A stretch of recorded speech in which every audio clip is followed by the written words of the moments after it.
On the eerie night of Halloween, the full moon cast a ghostly glow over the quiet suburban neighborhood. Emily, a young girl of 14, had just bid farewell to her friends after an unforgettable Halloween party. She wore a beautiful witch costume, complete with a pointy hat, a flowing black dress, and a broomstick. As she began her walk home, her heart raced with excitement. She had to traverse a long, dimly lit path that led through the dense woods. The wind whispered through the gnarled branches of ancient trees, and the leaves rustled with a sinister, otherworldly sound. The air was thick with an unsettling silence that sent shivers down her spine.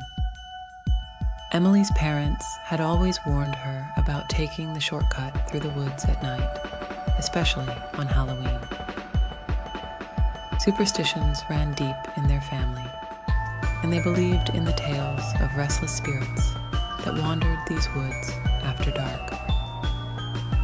But full of youthful confidence, Emily scoffed at such superstitions and entered the dark forest with a confident stride.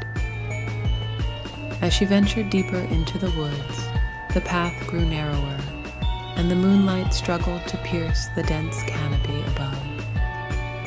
Her footsteps echoed ominously in the silent forest, and she felt like she was being watched. Emily clutched her broomstick a little tighter, her bravado slowly slipping away. Out of the shadows, a mysterious figure emerged.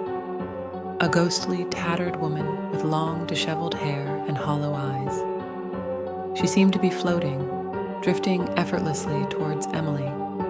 Terrified, Emily tried to turn back, but the path behind her had vanished. Her heart pounded as the ghostly figure drew closer. "Who are you?" Emily managed to stammer. The ghostly woman's voice was a haunting whisper that seemed to come from the depths of the underworld. "I am Isabella, a lost soul. I've wandered these woods for centuries, seeking something I can never find." Emily's fear began to mix with compassion. "What are you looking for?" Isabella's eyes filled with sorrow. "I seek the light, a way to free myself from this eternal darkness. Every Halloween night, I must try to find a living soul who will help me. Only then can I be at peace."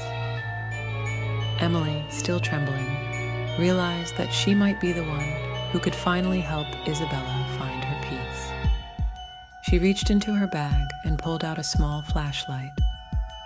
The moment the light pierced the darkness, Isabella's form began to shimmer and fade.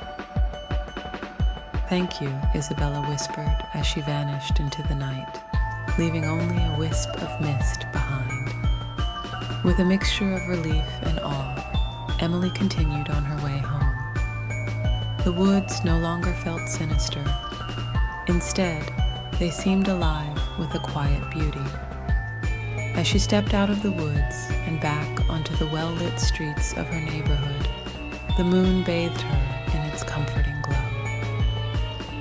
From that night on, Emily never took the shortcut through the woods on Halloween. She had learned to respect the superstitions of her family, but she also knew that sometimes compassion and understanding could transform the spookiest of tales into something much deeper and more meaningful.